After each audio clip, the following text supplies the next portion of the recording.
Welcome to bKash present football freak show. আমার ডান পাশে বসে আছে ফুটবল ফ্রিক আরিক আনাম খান এবং আমার বাম পাশে বসে আছে, আমি তার পুরো নাম আসলে নেই না, সম্মানের সহিত তাকে আমি ফাইজ ভাই ডাকি। সো ফাইজ ভাই, আপনি তার পুরো নামটা বলে দেন একবার। সৈয়দ ফায়েজ আহমেদ। এবং এই দুই ফ্রিকের মাঝখানে আমি বসে আছি শিশু ফ্রিক নুসরাত জেরি।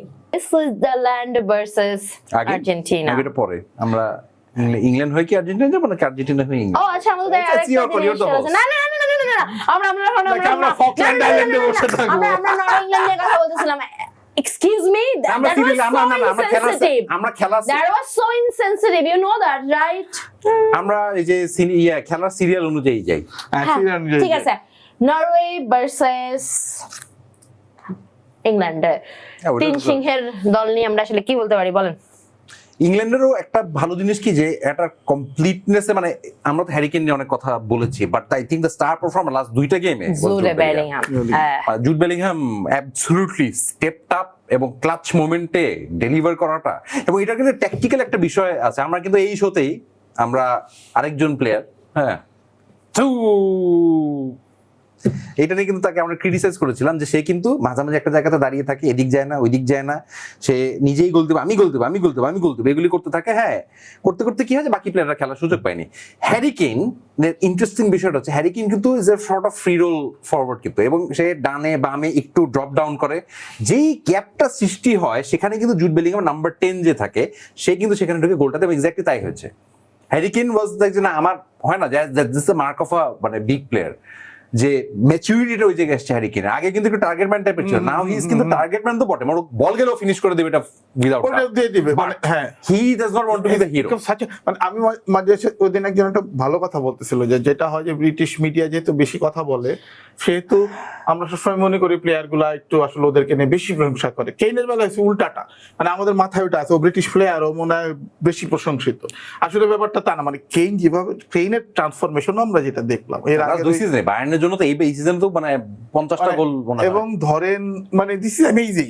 সে স্ট্রাইকিং এ ধরে, মানে পেনাল্টি বক্সে এমবাপ্পের সাথে ওর তুলনাটা চলে, বা ইভেন ইন এ সেন্স এমবাপ্পেও কিন্তু আসলে ওই অর্থে পেনাল্টি বক্সের প্লেয়ার না, but Harry Kane, Haaland, Mbappe মানে সেম ক্যাটাগরি, মানে এরা ধরেন হচ্ছে কেনের ওই গুণটাও আছে, আবার যে নেমে এসে বেলিংহামদের জন্য বল নামায় পায়, মানে free role as a playmaker গর্ডনের সাথে ওর আন্ডারস্ট্যান্ডিংটা হচ্ছে। এবং একই সাথে আপনি মেক্সিকোর খেলাটা চিন্তা করেন যে এই টিমটার না করে উপায় নাই যে ও নিচে নেমে এসে হচ্ছে ডিফেন্স করতেছে, একটা পেনাল্টি দিল, বাট এই যে সে ডিফেন্স করতেছে 35-40 মিনিট 10 জন নিয়ে, that was something else. And এই team they can be really devastating. মানে মজার ব্যাপার হচ্ছে ওই দিন ওরা খেলার ধারার এগেইনস্টে গোলটা খাইছে। আমি বলবো যে তার আগে আমি যেটা ইন্টারেস্টিং দেখতেছিলাম, ওরা একটা প্ল্যান নিয়ে আগাচ্ছে যে স্ট্রেইট খেলবে, নেদারল্যান্ড মানে নরওয়ের ডিফেন্সটাকে স্ট্রেচ করতে পারতেছে না। তারপরে দেখলাম হুট করে তারা দেখলাম যে হচ্ছে আপনার হচ্ছে ওভার দেওয়া শুরু করলো, তখন একটু স্ট্রেচ হয়েছিল। মানে নরওয়ের ওই ডিফেন্সকে যদি স্ট্রেচ করতে ওরা একটু লং বল দিয়ে আর কি, হ্যাঁ, এবং একটু ধরেন ওই যে অ্যাক্রস দ্য ফিল্ড যেই খেলাগুলা চেষ্টা করলো ওরা, এবং দিস ইজ ভেরি মানে ওই ফ্রান্সের মতোই ইংল্যান্ডের এই টিমটারও সে ট্যাকটিক্যাল অ্যাকামেন্ট আছে, যে ট্যাকটিক্যাল এক ধরনের সুইচ করে খেলার মাঝখানে, এবং ওদের এই আন্ডারস্ট্যান্ডিং নো হাউটা আছে। Unlike any other England team, এই টিমের মধ্যে ভীষণ রকম একটা হচ্ছে অ্যাডামেন্ট বিষয়টা আছে যে আমরা they know how to win. এটাই বলতে চাচ্ছি আমি, যে মানে ওরা কিন্তু আমি এটা মানে আমরা যে অফ ক্যামেরা কথা বলছি যে সাউথগেট থাকলে কিন্তু মেক্সিকোর সাথে হেরে বাদ, সাউথগেট থাকলে মেক্সিকোর সাথে হেরে বাদ হইতো। এবং আপনি দেখেন আর্সেনাল চ্যাম্পিয়ন, আমি আর আপনি যেটা বলতেছিলেন, আর্সেনাল এবং সিটি প্লেয়ারই বেশি ওদের, এবং with Harry Kane and Harry Kane has also learned how to become champion, মানে thanks to Bayern Munich. So this England team can be, and হচ্ছে গিয়া আপনার this England team and they showed, মানে although হচ্ছে একটা গোল খুবই বিতর্কিত হইলো, ওইটা নিয়ে আসলে অনেকক্ষণ আলোচনা করা যেত, কেন আমি ভারের বিরোধী বা কেন হচ্ছে ভার নিয়ে আইতাম। হ্যাঁ, I was about to say that এটা পরে বলটা যে হচ্ছে গিয়া নেমে আসলো, একটা ফাউল গোল পাইলো ইংল্যান্ড, মানে yet England played well, they probably deserved it. এবং ক্লাচ মোমেন্টে হয়েছে কি আপনার ধরেন যে মানে ওইটার থেকে যে বের করে আনা ম্যাচটা, যে সামবডি স্ট্যান্ডিং আপ, যেটা আমরা কিন্তু ধরেন যে ক্রিকেটেও দেখেছি, আমরা অনেক জায়গাতে দেখেছি যে কোনো কিছু প্লেয়ার একটা পয়েন্ট জাস্ট দাঁড়িয়ে যায়,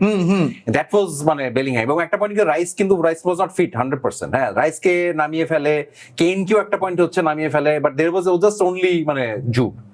সো উইচ ওয়াজ অ্যাবসলিউটলি এবং ইংল্যান্ডের যে আরেকটা বিষয় হচ্ছে যে যেটা হালকা একটু ফ্রান্সের সাথে যেটা একটু পাওয়া যায়, মিল পাওয়া যায়, সেটা হচ্ছে যে ভার্সেটাইল। কারণ ধরেন যে okay Harvey Barnes not working, Morgan Rogers নামতে পারে, মর্গান রজার্স আছে পেস দরকার, রাশফোর্ড নামতে পারে।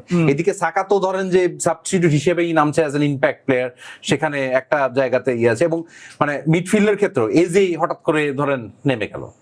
and they all are মানে বড় বড় ক্লাবে প্রচুর এক্সপিরিয়েন্স নিয়ে খেলা প্লেয়ার, বাট হয়তো ফ্রান্সের থেকে কোয়ালিটি ওয়াইজ হালকা পেছনে, হালকা না ভালো, মানে দেখা গেল যে ওই অলিসের লেভেলের নাই, ওদের ভার্সেটিলিটি আছে কিন্তু এমবাপ্পে লেভেলের কেউ হয়তো নাই, but England is a strong team নেভারদালেস। আমরা প্লেয়ার নিয়ে কথা বলছি, আমাদের বোধহয় একটু কোচ নিয়েও কথা বলা উচিত। আমরা এতগুলো টিম নিয়ে কথা বলছি, আমি হঠাৎ করে ইংল্যান্ড টিমের কথা শুনে আমার থমাস টুকেলের কথা মনে পড়ে গেল। আমি এই শোতে হলো যে প্রথমে এসে একটা মজা নিছিলাম, যে থমাস টুকেল বলছিল যে আর যদি ইংল্যান্ড এবার আসলে বিশ্বকাপ জিতে তাহলে হলো যে তারা কি ট্যাটু করবে, এই ধরনের জিনিসপত্র আমরা মজা নিছিলাম। কিন্তু দিন শেষে যে ভাই যেটা বা তুমি যেটা বললা ফ্লুইডিটির কথা আমরা যে ইয়েতে করলাম, এবং England team actually has that, so whether to give that credit to Thomas Tuchel or player individually, so এটা যেটা জানতে চাচ্ছিলাম। Indeed both, মানে ডেফিনেটলি বোথ, মানে আমরা তো সাউথগেট ইংল্যান্ড দেখেছি, সো আমারও যে জায়গায় আমরা ক্লাসিক বোরিং। আবার মজার ব্যাপার হচ্ছে, আমি বলবো এটা ব্রিটিশ ফ্যানদের পজিটিভলি নেওয়া উচিত, যে বেলিংহামের সাথে ওর যে খেলা শেষে কথা কাটাকাটি হলো, মানে ও বলতেছে যে কথা কাটি ঠিক না, টুকেল বলেছে যে খেলাটা অনেক কঠিন ছিল, ওরা খুব বাজে খেলেছে, লাখের জোরে জিতছে, লাখের জোরে এটা এখানে খেলা হয় না, খুব বাজে খেলছে। বেলিংহাম পরে বলছে যে কোথায় উনি খেলে নাই মাঠের মধ্যে, আমরা খেলছি, এটা খুব ডিফিকাল্ট, এত ইজি না খেলাটা, উনি এসে খেলে দেখু টাইপের কথাবার্তা এসব। টুকেল কিন্তু সেটা আবার মেনে নিছে, এবং না যে সেটা লিঙ্গার করছে, টুকেল কিন্তু পরে বলছে যে না আমি মানতেছি, বাট আমি আমার ছেলেদের ভালোবাসি, এই টাইপের কথা বলছে। মানে এই ফাইটটা দরকার, এই ফাইটটা দরকার, দ্যাট কিপস ইউ আপ, মানে কিপস ইউ আফ্লোট। একদম মারামারি করে ভাঙাচুর না করার আগ পর্যন্ত ইটস আ গুড থিং।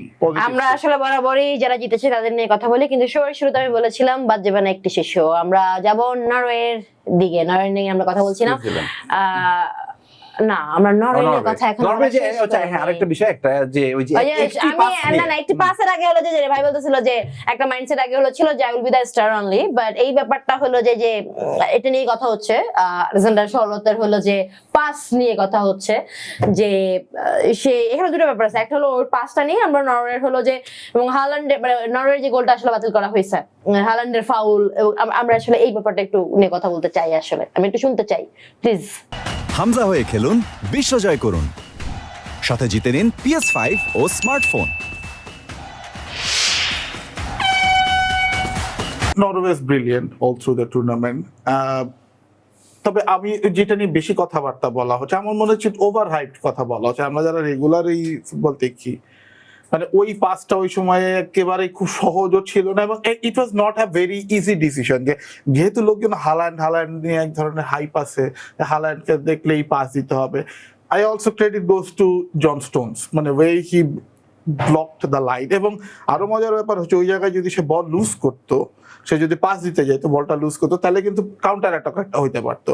তো সব মিলায় সে হয়তো চাইছিল বলটা রাখতে, এমনও না যে সেটা খুব সহজ ডিসিশন ছিল, বা এটা বিরাট কোনো প্ল্যানটা ছিল যেভাবে দেখানো হচ্ছে। ভাই এটা আমি এখানে হলো আমি একটু বলে নেই, সেটা হলো যে আমি আপনার কথা, আপনি এর আগে হলো আমাদের নিয়ে কথা হয়েছিল গ্রিন রুমে, আমি তখন আর কিছু বলিনি, আমি সত্যি বলবো এই জন্য। আপনার মনে হইতেছে কাউন্টার হলো যে একটা হয়তো যাইলে, কিন্তু আপনি যদি হলো যে এই সাইড থেকে দেখেন, মানে শরতের মানে ক্যামেরা অ্যাঙ্গেল থেকে দেখেন, দ্যাট ওয়াজ দ্য মানে ওয়াইজ ডিসিশন না, এটা হলো যে মাসল মেমোরি হওয়ার কথা, একটা প্লেয়ারের মাসল মেমোরি হওয়ার কথা যে আমার স্ট্রাইকার ওই পজিশনে আছে। আপনি বলতেছেন ব্লক করার কথা, কিন্তু ওর পাসটা যে অ্যাঙ্গেল থেকে যাইতো ওইটা ব্লক করা খুবই টাফ হয়ে যাইতো ডিফেন্ডারের জন্য, কারণ ও এই বলটা যেত এই সাইড দিয়ে, যদি আমার হলো সিঙ্গেল শট না হতো সোজা শটটা, ও যদি ব্লকও করতে যাইতো, ধরে নিলাম সবচেয়ে খারাপ ভাগ্য নরওয়ের, ওইটা ব্লক করতে যাইতো, ঠিক আছে, এবং কাউন্টারও যেত, কাউন্টারে যাইলে ওটা তো অনেক কিছু ভালো লাগে, কিন্তু যখন আমি জানি এটা মাসল মেমোরি আমার, যে আমি তো আমার স্ট্রাইকার দাঁড়ায় আছে এবং এই জায়গাটা খালি আছে, এবং সবচেয়ে বড় ব্যাপার হলো এই জায়গাটা খালি না, তার সামনে খালি, মানে হলো যে আমার গোল পোস্টে আমার হবে 1v1, তখন ওইটা যখন ওর পায়ে বলটা যাওয়া মানে 1v1 হয়ে যাচ্ছে, এবং ওইখানে চান্সেসটা বেশি। ও কিন্তু সাথে সাথে ওই শটটাও নেয় নাই, ওর ডিফেন্ডার তখন কিন্তু শটটা নেয় নাই, ওই 2 মিনিট দেখলাম ড্রিবল করে ট্রাই করে তারপর যখন ডিফেন্ডার হলো যে আরো ব্লক করে ফেললো, তখন গিয়ে শটটা নিল এবং শটটা হলো যে ব্যাক করলো, ঠিক আছে। একাধারে আপনারটা আমি বুঝতে পারতেছি যে ওই মোমেন্টটা আসলে ইজি না, এই ধরনের ডিসিশন নেওয়ার জন্য ইজি না, কিন্তু এট দ্য সেম টাইম এখন আমরা এই ভুলটা না করলে আজকে আলেকজান্ডার শার্লট নামের কথা বলার কিছু নাই। I am sorry, don't get me wrong, Atletico মাদ্রিদের ফ্যান যারা আছে তারা খেপে যেতে পারে, বাট অ্যাটলেটিকো মাদ্রিদ নিয়ে কথা বলার আসলে কিছু নেই, এবং তার আগে কথা বলার কিছু নাই শার্লট নিয়ে, ওই টিমের মানে ওই ক্লাবের একটা প্লেয়ার তাহলে আলভারেজ গোলটা নিয়ে কথা বলবো। না না এক্স্যাক্টলি, প্লিজ ডোন্ট আমি বাই দ্য ওয়ে ডোন্ট আমি আলভারেজ সারা জীবন আই উইল জাজ him to choose Atletico Madrid. এখন খাইস্তে একটা টিম, একটা খাইস্তে একটা ক্লাব, হাউ কাম মানে ও মাই গড এই ট্রান্সফার সিজনে যে যা নাটক এরা করতেছে, আমি কিছু বলতে চাই না। দেখ শরতে ছিলাম, শরতে ফেরত আসি, ঠিক আছে? আসলে মানে কি দেখো, এগুলি হচ্ছে 50-50 ডিসিশন, এন্ড ওই মোমেন্টে Exactly. মানে এমন হতে পারতো যে পাঁচটা দেওয়ার পর হালান হয়তো মিসকন্ট্রোল করলো, কিন্তু একটা তারপর season হয়তো player, একটা ব্লক হয়ে গেল। ওর সাথে একমত, মানে একটা season player would have done it ভাই। দেয় যাইতে পারতো, আবার it was not that easy, মানে একদম হচ্ছে full হ্যাঁ speed এ। বাংলা সমস্ত আশরাফুল্লাহ যেমন বলতেছে না না এরকম না, ব্যাপারটা ইজি ব্যাপার না, কিন্তু আমি তো এটা বললাম, আমি পুরো জিনিসটাই হলো যে এখানে বুঝাই দিলাম, মানে আমার যেটুকু বুঝছি, আমি যে সব বুঝি তা না, কিন্তু এই জায়গাটা থেকে আমার মনে হয়েছে যে এটা সিজন প্লেয়ার যে হলো যে এই ধরনের ট্যাকল করতে অভ্যস্ত, সে সরাসরি হলো যে একটু গ্যাপ স্পেস পাইলো হলো যে সে কিন্তু তার স্ট্রাইকারের কাছে হলো যে জিনিসটা পাস করবে স্বাভাবিকভাবে, কিন্তু ওই মোমেন্টে মেবি শরতে মাত্র কাজই করে না, ওর মনে হয়েছে যে মেবি ও বেটার চয়েস, ও শটটা নিলে হয়তো গোলটা হয়ে যাবে, যেহেতু আমরা আলেকজান্ডার শার্লটের মানে হয়তো সবাই এক্সপেক্ট করছিল যে হালানের কাছে যাবে, বরং আমি হ্যাঁ এক্স্যাক্টলি সবাই ওরে ব্লক করে দিবে, আমারটা খালি আমি স্পেস পেয়ে যাবো, আমি এটা শটটা নিয়ে নেবো, ডিরেক্ট শট হয়ে যাবে আমার, ঠিক আছে টার্গেটে। It didn't happen, he missed and whatever it is. এখন একটা প্লেয়ারের খেলা শেষ হয়ে গেলে আমার এখনো ওই দিনের কথা মনে, আমরা ইংল্যান্ড ফিল্ডে এত কিছু বলতেছি, ব্রিটিশ মিডিয়া নিয়ে আমরা একটু আগে বললাম, এছাড়া পোস্ট দিচ্ছি ব্রিটিশ মিডিয়ার টক্সিসিটি, ভাই তারা তো তাদের নিজেদের প্লেয়ারে ছাড়ে না। আমরা কি বেকামের কথা ভুলে গেছি, রেড কার্ড এবং the 10 tiger and 1 stupid boy title. তুমি ওইসব বাদ দাও, ব্রিটিশরাই কিন্তু মানে অন্য কেউ দেখার আগে সবচেয়ে বেশি হাউকাউ কিন্তু করতেছে যে ভারের ওই তার নিয়ে, মানে ওই যে স্পাইডার ক্যামে যা লাগছে ওটা কিন্তু ব্রিটিশ চ্যানেলগুলো সবচেয়ে বেশি হাউকাউ করছে। সো ওদের তো আসলে ওরা তো সিজন জার্নালিস্ট, ওরা নিজেদের নিয়ে অনেক বেশি লাফালাফি করে, ঠিক আছে, কিন্তু ওদের এই জিনিসটা ভাইটালও, মানে ওরা যেই পরিমাণ কথা বলে, ওরা যেই পরিমাণ হচ্ছে হাইপ তুলতে পারে একটা জিনিসে। এন্ড টকিং অ্যাবাউট দ্যাট, আমি ছোট করে একটা কথা বলবো, that's again proved my point, how much should I believe ভার। আমি প্রথম থেকেই বলতেছি যাদের হচ্ছে প্রচন্ড টেকনোফ্যাটিসিজম আছে, যে তুমি এর আগের দিন হচ্ছে আলার না কাজিয়ান একটা চুল ধরে পড়ছে, চুলের মধ্যে নাকি বলেরই হয় না, ওই কিন্তু ভাই খোলা ভাবে দেখা যাচ্ছে, ওই যে কোন একজন সে বলতেছিল যে কোন একজন কমেন্টেটর মনে মজা করে এটা যে বলি আমি, এটা হচ্ছে আপনার যে ক্রোয়েশিয়া পর্তুগালের ম্যাচের ওই যে ছিল যে হালকা হালকা টাচ বলতেছে, ওটা চুলের কম্পন ধরতে পারছে। ফিফা এবার হচ্ছে গিয়ে বলতেছে, ফিফা খেলার পর ওইখানে যে পরিষ্কার দেখা যাচ্ছে, এবং এমন যে পরিষ্কার তো দেখা গেছেই খেলার মাঠেই, কিন্তু প্লেয়াররাও বলতেছে যে মানে ওদের যে নাইল্যান্ড বলতেছিল, অন্যরা বলতেছিল, মাঠের পাশ থেকে অ্যাসিস্ট্যান্ট কোচ বলতেছিল যে হচ্ছে দেখেন ওই যে বলটা এইভাবে নেমে আসে, নিয়ম অনুযায়ী তো ওই যে ওটা হলো যে ওটা তো হলো যে ওটা সবই না, ওই গোলই হলো যে আমরা আবার শুরু করব এখান থেকে, ওইটা ওয়ান ড্রপ দিয়ে খেলাটা শুরু হবে, কিন্তু it didn't happen. And FIFA বলতেছে যে আমাদের বলের হার্ট নাকি, হ্যাঁ ওইটা নাকি ও ধরতে পারে নাই, তো তার মানে তোমার প্রবলেম, মানে ওয়াই শুড আই মানে ওই জন্য একজন বলতেছিল যে আমার নিজের চোখকে আমি বিশ্বাস করতেছি, কিন্তু আমি যেহেতু খুবই টেকনোফেটি শালা, আমরা বলতেছি এটা এত নিখুঁত, ও চুল পর্যন্ত ধরে ফেলতে পারে। ভাই ওই গোলটার কথা মনে আছে, গোল মানে যে অফসাইড হয়েছিল, যে নক গেছিল কোন প্লেয়ার, আরে কোন টিমের জন্য, খালি শুধু নকটা হলো যে লাইনের ইতে গেছিল, ইরান হ্যাঁ নক, মানে জাস্ট এই নকটুকু হলো গেছে, এবং সেইটা হলো যে তারা চুলচার বিশ্লেষণ করে। এন্ড এগেইন মানে হোয়াট আই এম সেইং, মানে দে আর সেইং যে হচ্ছে ভারের একটা সবচেয়ে বড় প্রবলেম যেটা, যে ভার হচ্ছে মোমেন্টারি ডিসিশন নেয়, VAR doesn't take the context of the game, যেটা নিয়ে আসলে আবার ওর সাথে কথা কইতে গেলে আবারও তর্ক শুরু হবে। What I am saying through out my life about ভার, মানে আপনি একটা মোমেন্ট দেখে আগে পরেরটা না দেখে এবং কনসিস্টেন্সি না দেখে ওকে বলতেছেন এইটা ঠিক না এটা ঠিক, ভার কিন্তু শুধু মোমেন্টটা দেখে, ভার বলতেছে হ্যাঁ ও এই সময় পাড়া দিছে, ও কিন্তু আগের জন্য পাড়া দিছে ওইটা আবার ভার দিয়ে দেখলোই না, হ্যাঁ। সো ওই দিনও যেটা রেফারি কেন হচ্ছে, রেফারি এত বলদ হয়ে যাবে যে সবাই দেখতেছে ওইখানে নাইমা আসতেছে, তারপর আমরা বলতেছি যে বল ধরতে পারে না, again that proved it. So I don't know what we should do with VAR, এটা কিন্তু আমরা আজকে বিতর্ক না, মানে যারা English there are some good elements to VAR, প্রয়োজন আছে, কিন্তু হয় না যে এটা আসলে কতদূর পর্যন্ত না, এটা একটা বোঝার বিষয়। আমরা আসলে হচ্ছে মানে লেভেল অফ এরর কত দূর রাখবো, যে আমরা কি আসলেই চাই ও যেটা বলতেছিল যে একটা নখের জন্য একটা গোল বাতিল হয়ে যাক, বা হচ্ছে হ্যাঁ বা 110 ফিট দূরে 110 গজ দূরে একটা সামান্য টাচের জন্য একটা গোল বাতিল হয়ে যাক। This is exactly what we are saying, যে হচ্ছে কি ধরেন there should be flow. This is the contact sport. This is a I think flow. And what do- আমি আরেকটা on-field প্রশ্ন- decision-এর উপর একটা বিষয় আমি থাকে। আরেকটা ইয়ে করি, সেটা হলো what do you guys think about that cancelled goal of Norway? I mean Haaland যে ফাউলটা করছিল এবং যেটার কারণে মানে ও তো গোলও দেয় নাই, ফাউল তো না মানে- ওয়েল ওইটা লেজিট, এবং আই হোপ সেটা এবার ইংলিশ আবার একটু প্রিমিয়ার লিগে ফেরত আসি, কারণ আমরা দুজনই একমত হব। এই একটা টিম আছে, ওরা হচ্ছে গিয়ে ওদেরও নামে দিয়ে শুরু, ওরা হচ্ছে গিয়ে কর্নার পাইলে সব শুরু করে। সো এইবার আশা করি এটা একটু স্ট্রিক্ট হবে লোকজন। আচ্ছা। এবং ফুটবলে আরেকটা জিনিস যে কারণে আমি ভার ভাই সবের পক্ষপাতী ছিলাম, যে ধরো মনে করো মাতারাজির ডিসিশনটা, আমরা ওয়ার্ল্ড কাপ হলে আমরা এগুলো বড় করে মনে রাখি মাতারাজির ডিসিশনটা, কিন্তু ধরেন আমি কিন্তু ফুটবলে রিয়েলি চাই ভার যদি ইন্টারভেন করতেই হয়, যে হচ্ছে অফ দা বল জায়গাগুলা হচ্ছে ভার আরো বেশি বেশি করে, যেটা হালান্ডের বেলায় করছে। Absolutely okay with that, absolutely okay with that, মানে সেটাই করা উচিত। মানে অফ দা বল সে হচ্ছে ফাউল করছে এবং পারফেক্ট ডিসিশনই হয়েছে, যেহেতু কর্নারের আগে যেহেতু করা হয়েছে, সো কর্নারটা রিটেক হবে। It is not punishing for that reason. So ওই যে যেটা নিয়ে আসলে ওই আবারও সেই ইজিপ্ট ম্যাচে যে হচ্ছে ওই যে অফ দা বল যে ফাউল, সেটাকে ধরা হলো না। So I need consistency, I need, মানে মেশিন দিয়ে এখন হিউম্যান এরর গুলা বাড়ায় দেওয়া হচ্ছে, জাজ করতেছে মেশিন, কিন্তু আলটিমেটলি কিন্তু ডিসিশন নিচ্ছে হিউম্যান বলতেছে এইটা দেখবো, এটা দেখবো না, এইটা দেখবো, এটা দেখবো না, এইটা চুলে লাগলে বাদ, ওইটা মাথায় গুত্তা খেলায় নখ লাগলে বাদ। Talking about VAR and its consistency and decision. Now let's Let's talk about Argentina. Let's jump into Argentina Argentina versus Switzerland. কি যেন বলছিলেন ভাই?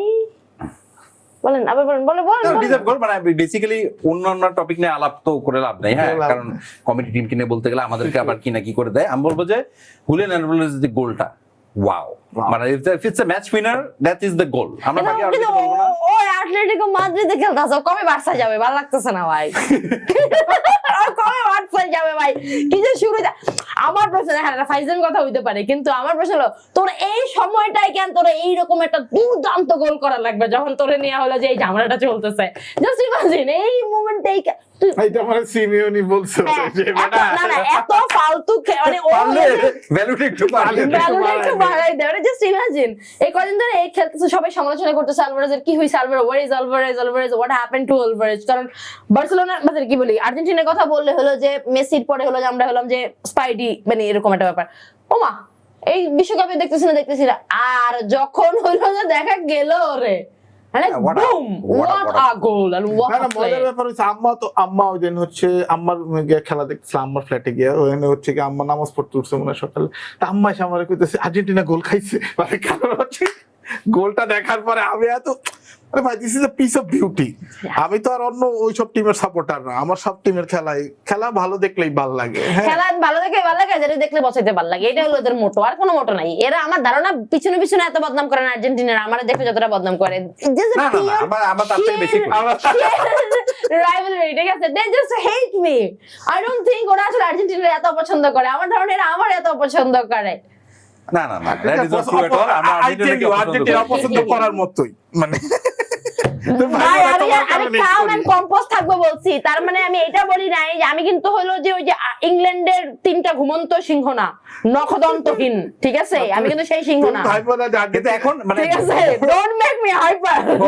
বড় কথা হচ্ছে যে আর্জেন্টিনা ওয়ান্স अगेन মানে struggling and somehow managing to get over the line, এটা হচ্ছে পুরোটাই ভাই।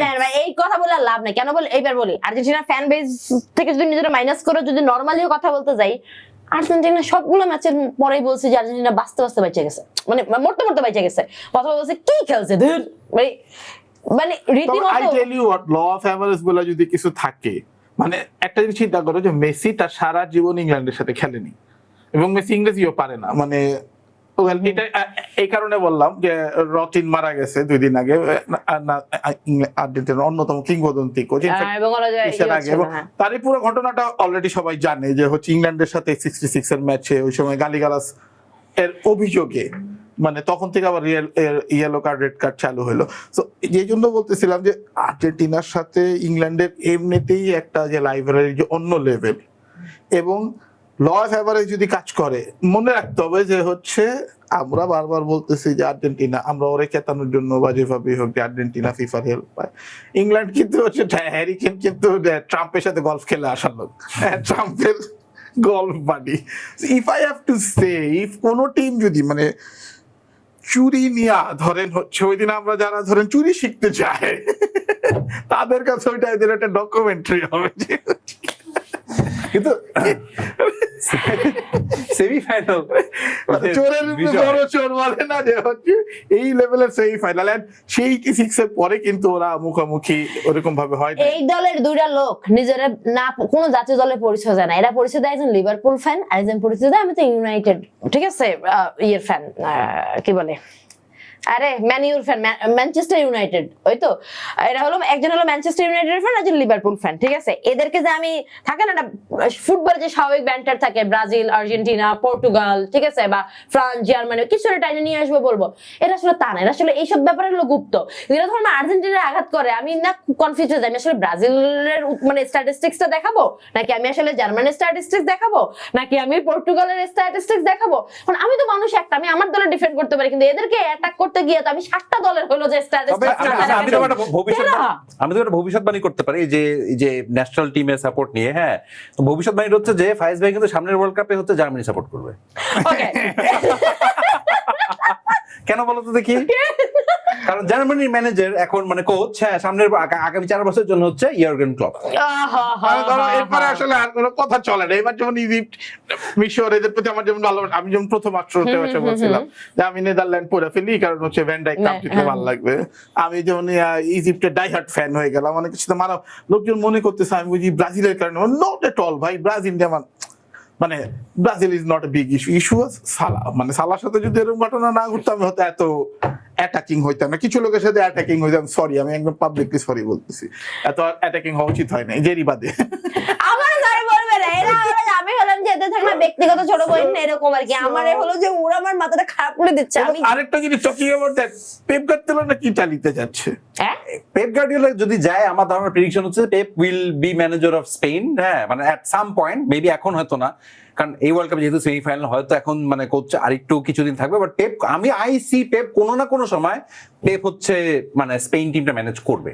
কারণ পেপের একমাত্র এইটাই মানে ওয়ার্ল্ড কাপ, ইউরো, ওদের তো ঝামেলা ছিল যে কাতালান নন কাতালান নিয়ে। পেপ যেহেতু ভীষণ পরিমাণ কাতালান, ফলে হচ্ছে ওদের তো যে ওই বোর্ডের সাথে ওই একটা যেটা ক্লপেরও ছিল আর কি, যে ও তো ভীষণ পরিমাণ এন্টি বাভারিয়ান টাইপের একটা, ওইটা যেহেতু কাটায় আসছে। এখন এইবারে আসলে কি করে স্পেন তার উপরে। জার্মান ন্যাশনাল টিম যতটাই প্রো বায়ার্ন, তার ঠিক ততটাই হলো যে অ্যান্টি বায়ার্ন হলো যে পেপ। ক্লব। এবং মজার ব্যাপার, এটা তো একটা ফ্যান্টাসি হবে। লোকজন বলতেছে যে হয়তো আর 2 বছর থাকবে মরিনহো, তারপরে পর্তুগাল টিমের দায়িত্ব নিয়ে নিতে পারে। মানে ওয়ার্ল্ড কাপ দেখবেন যে মরিনহো ভার্সেস পেপ হচ্ছে, আমরা দেখবো যে তখন কিন্তু আমাদের বলতে, তখন কিন্তু আমাদের লাগবে। হ্যাঁ, তখন কিন্তু ওই যে ক্লাব দুজনের মধ্যে একজন, কিন্তু আমার ধারণা দুজনের মধ্যে একজন যদি থাকে এবং সেটা যদি আসলেই হয়, বিশ্বকাপ বলেন মানে একটা ভালো পসিবিলিটি কিন্তু আছে। মানে না, whenever যেখানে ক্লব আছে আমি সেখানে আছি ভাই, এটা নিয়ে আর কোনো কথা নাই। হ্যাঁ, আমি তো দম বলবো, আমি তো ছোটবেলা থেকে জানি। এখন আমরা যেই কিন্তু না সেমিফাইনালে যাওয়ার আগে বলি, আমি হলাম যে ব্যাপারটা এমন একটা ম্যাচ গেল, মেসি যাই গোল, মেসি কোনো গোল পাইলো না, এবং মেসি হলো যে ওই জায়গাটায় হলো মেসি গোল পাওনি অনেক মানুষ অনেক দুঃখ পেয়েছে ভাই। মেসি সব ম্যাচে না এক্স্যাক্টলি আমার দুঃখ নাই, আমার কিন্তু কোনো দুঃখ নাই, আমি দুঃখের কথা বলতেছি, আমি ওটাই বলতে যাচ্ছি যে অনেকের হলো যে এই দুঃখটা আছে যে তোমার সব ম্যাচে 3টা করে গোল হয় কেন? টাকা কি ফিক্সড? ভাই 1 মিনিট, আর্জেন্টিনা ফ্যানদের এই যে ভাই আমি কিন্তু একটা কিডনি নিয়ে এখানে বসে আছি, একটা কিডনি কিন্তু আগের ম্যাচে সেম রিপিট, একটা কিডনি নিয়ে 1 মিনিট, আর একটা কিডনি নিয়ে কথা বলতেছি কারণ আমরা আপামর আর্জেন্টিনা ফ্যানরা আমাদের আরেকটা কিডনি বেচা তারপরে হলো যে ফিফারে টাকা পাঠাইছে। তার মানে আর্জেন্টিনা ফ্যান দেখলেই তার সাথে একটু যত্নআত্তি করেন, তাদের একটাই কিডনি, আমারও। হামজা হয়ে খেলুন, বিশ্ব জয় করুন, সাথে জিতে নিন PS5 ও স্মার্টফোন। ও আচ্ছা, আরে এত কথা বলতে ভুলে গেছি ভাই, বাংলাদেশের ওই যে মিস্টেকেন আইডেন্টিটির যে জিনিসটা মানে এলো যে ইয়েলো কার্ড, মানে please do you guys want to say something, নাকি এটা নিয়ে আমরা একটু বুঝাইতে চান নাকি যে আমরা এটাও কিনে নিছি? আসলে ওইটা নিয়ে গুতানোর কিছু না, ওই পোলাটারে কিনে নিতে পারে, নাহলে ওই লেভেলের গাধামি ওই লেভেলের গাধামি ম্যাচ ফিক্সিং না করলে মানে আমি হচ্ছে কি মানে এই হইলে এইখানেও আমার দোষ, এইটাও বলে আমি ম্যাচ মানে ফিক্স ওইখানে করছি। হইতেই পারে সুইজারল্যান্ড পুরো কিন্তু আমি যে মানে সিমুলেশন বলেন বা পুরো জিনিসটা না আসলে ভারের যে কথা বলতে বলতে ওই জায়গাটাতে আসে যে ভার থাকাকালীন সুবিধাটা কি হচ্ছে আগে কিন্তু আমরা দেখতাম ডি বক্সের মধ্যে কেউ একটা পড়ে যাচ্ছে ডাইভ হ্যানতন অনেক নাটক অনেক কিছু করেছে ভার আসার পর কিন্তু কেউ করে না, যে জন্য আমি খুবই সারপ্রাইজড ওই জায়গাটাতে যে ভার থাকাকালীন, কারণ if it's a serious foul বা সিরিয়াস ফাউল প্লে অনেক কিছু থাকে ভার তো সে ইন্টারভিন করবেই। আর ভাই তারপরে কি মাঠের মাঝখানে Exactly, সেখানে সিমুলেশন দরকার নাই তো কোনো, সিমুলেশন ওইটা হয়তো ওই মোমেন্টে আই ডোন্ট নো কিন্তু হোয়াট আমার মেবি ধারণা হলো যে রেফারি হলো যে পারাদাস রে কি বুঝা হলো যে লিয়ান্দ্রো পারাদাস রে হলো যে ইয়েলো কার্ডটা দিল, এই জন্যই তো ভারটা হলো যে ইয়ে আমি করছে। বলি যে ভারকে নিয়ে এত আলোচনা কেন আমরা ভার বাতিল করতে পারি না, কারণ ভার থাকবেই, টেকনোলজি থাকবেই, VAR কিন্তু থাকার আপনি কারণে অফ দ্য বল decision যেটা বললেন আপনি অফ দ্য বল জিনিসপত্রগুলো কিন্তু হলো আমি যে বলতেছি আরো consistency, কিন্তু ওইটা নিয়ে না আসলে কোনো আলাপ নাই, ওইটা নিয়ে ইভেন যারা ওই আর্জেন্টিনার বিরোধী ষড়যন্ত্র করতে চেয়েছে আই থিংক দিস না কনস্পিরেসি থিওরি তো একটা মজার জিনিস, ফুটবল বিশ্বকাপ মানে কনস্পিরেসি, ওইটা ওইটা মজা, ওইটা মুখরোচক ব্যাপার থাকবে, কিন্তু কিছু জিনিস হচ্ছে গিয়া মানে ওই জিনিসটা ওই দিনের যে রেড কার্ডটা এটা একদম মানে আর্জেন্টিনা 78 সালের চুরি করা বিশ্বকাপ, মানে আর্জেন্টিনা যেমন 78 সালে একদম চুরি করা বিশ্বকাপ জিতছে একদম পরিষ্কার, ওই দিনের রেড কার্ডটা একদম একই রকম ভাবে পরিষ্কার, দুইটার মধ্যে কোনো আলোচনারই কিছু নাই। calm and compose is my motto. I will be calm and composed. যাক, এইসব কথাবার্তা গায়ে মাখা যাবে না, বড়দের এসব অনেক কথাবার্তা আসলে এড়িয়ে যেতে হয়, কিন্তু আমরা এখন কথা বলবো সেমিফাইনাল নিয়ে, স্পেন ভার্সেস ফ্রান্স এবং আর্জেন্টিনা ভার্সেস ইংল্যান্ড। এই দিক থেকে হলো যে কি মনে হয় লামিন ইয়ামাল যেটা বলছে যে স্পেন ভার্সেস ইংল্যান্ড, সরি কি বলি ফ্রান্স নিয়ে, হোয়াট ডু গাইস থিংক, তোমরা কি এটার সাথে সহমত? স্পেন ভার্সেস ফ্রান্সের বিষয়টা হচ্ছে যে it's sort of going to be ফ্রান্সের অ্যাটাক ভার্সেস স্পেনের ডিফেন্স, কারণ স্পেনের ডিফেন্সের রেকর্ড হচ্ছে ওয়ান অফ দ্য বেস্ট, ওরা একটা গুলি হচ্ছে খেয়েছে করে পুরো গেছে, ওয়ার্ল্ড কাপের ভিতরে, এন্ড ফ্রান্স তো অবভিয়াসলি মনের আনন্দে 2-0 করে মানে চলে যাচ্ছে কন্ট্রোলিং মানে এটা হচ্ছে বিগেস্ট, এবং এটা একটু ওরা মানে টিকি টাকা ভার্সেস স্পেনের ওই জায়গাটাতে যাওয়াটা, বাট আই থিংক যে ওভারঅল অন পেপার যদি আমি হেড টু হেড দেখি ফ্রান্স অনেক বেশি হচ্ছে আগায় আছে।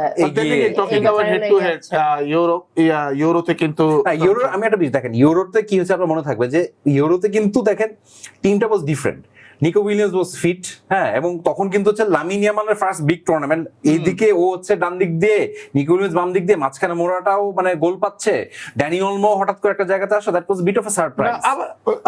সবই আমি আগেও যেটা বলতেছি 60% ফ্রান্সের, মানে মিনিমাম 60%, কারণ ওই যে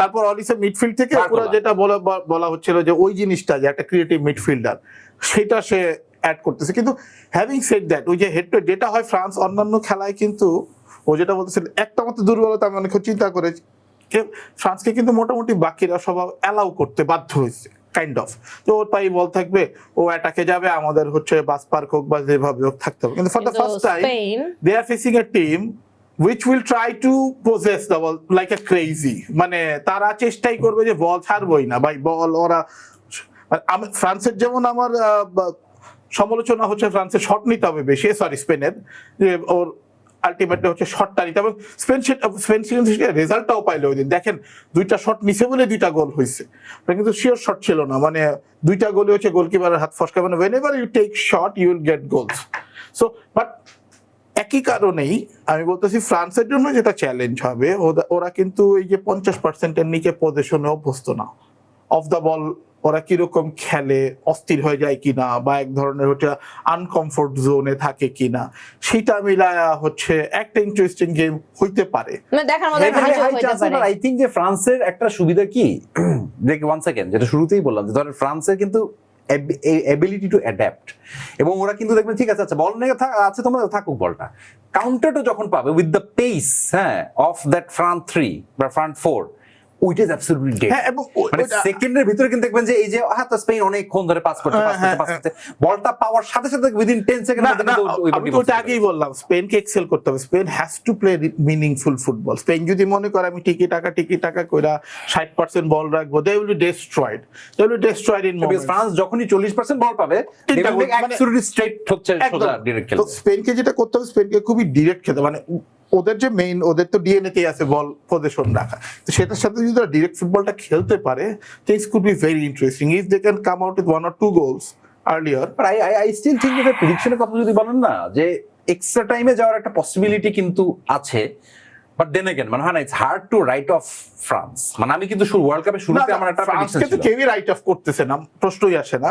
আমি বরং বলতেছি উল্টাটা, যে it's also hard to right of. হ্যাঁ এক্স্যাক্টলি, মানে ফ্রান্সই জেতার কথা নর্মাল হিসাবে, ফ্রান্সকে আমরা যে জায়গাটা দিয়ে রাখতেছি যে একদম হচ্ছে ও সবার থেকে উপরে, তারপর আসলে বাকিদের হিসাবে। But yet again Spain has that chance to create an upset and on that day on that day, হ্যাঁ they have that thing. Now. মানে অন দ্যাট ডে তো অনেক কিছু হইতে পারে। অন দ্যাট ডে তো ধরেন হচ্ছে এই কোভারডে, মানে ওরাও কোভারদের সাথে ড্র করছিল স্পেন প্রথম ম্যাচেই।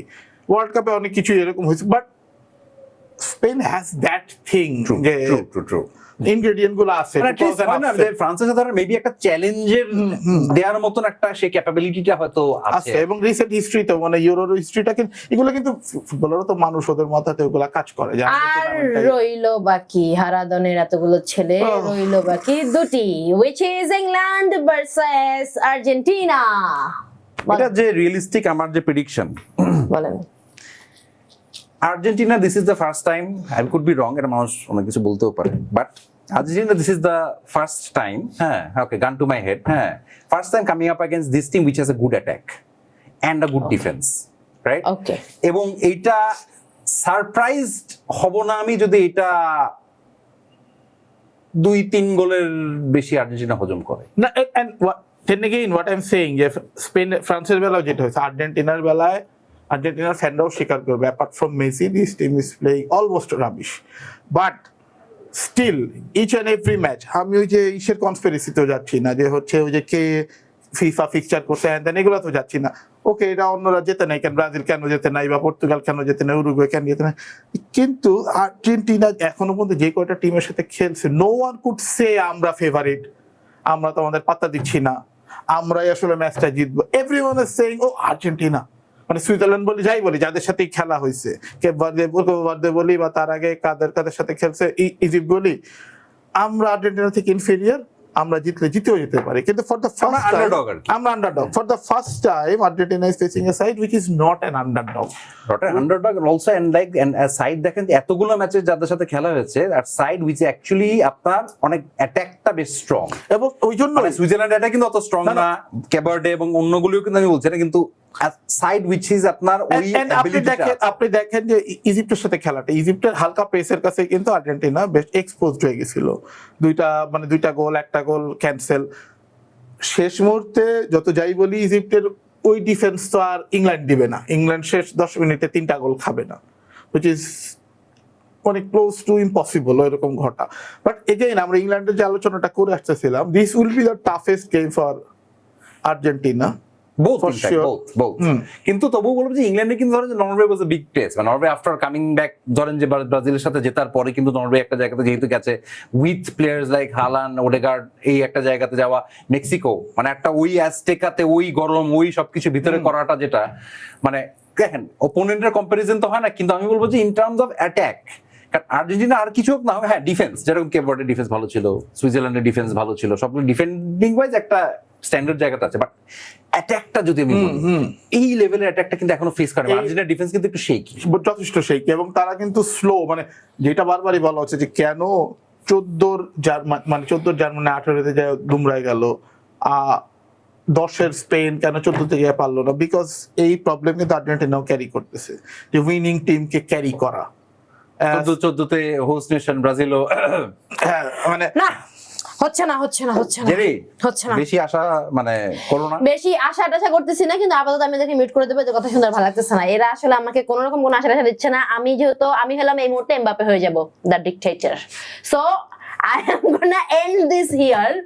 48টা দেশ দিয়ে শুরু হয়েছিল গ্রেটেস্ট শো অন আর্থ, সেটা এখন শেষ 4-এ, এবং এই শেষ 4-এ কাদের ফেভারিটরা আসলে যাবে শেষ 2-এ, সেটা দেখতেই আমাদেরকে আরো অপেক্ষা করতে হবে, এবং আমরা সেটা নিয়েও কথা বলবো। ততক্ষণ পর্যন্ত আপনারা ভালো থাকুন, সুস্থ থাকুন, আপনাদের সঙ্গে খুব দ্রুতই দেখা হচ্ছে, এবং don't forget to mention whatever you are thinking under the comment box.